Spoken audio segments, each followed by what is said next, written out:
Stop!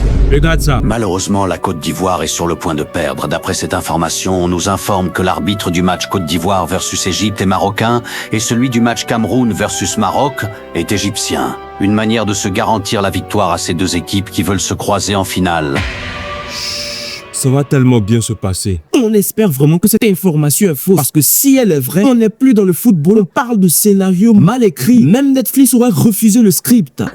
Expliquez-moi doucement. Match Cameroun, Maroc, arbitre égyptien. Match Côte d'Ivoire, Égypte, arbitre marocain. Mais attendez, l'Afrique compte combien de pays? Combien d'arbitres? Tanzanie, Congolais, Mauritaniens, Sud-Africains, Zambiens. Même le voisin du quartier peut siffler à ce stade.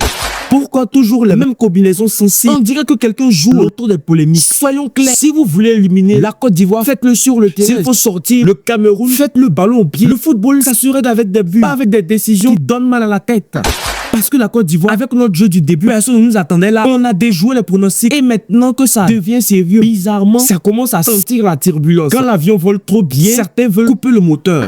Et parlons du Maroc. 2 secondes. Depuis le début de la compétition, le même arbitre va sur tous leurs matchs. 4 matchs, 4 fois. On veut nous dire que c'est le hasard. Le hasard travaille beaucoup ces temps-ci.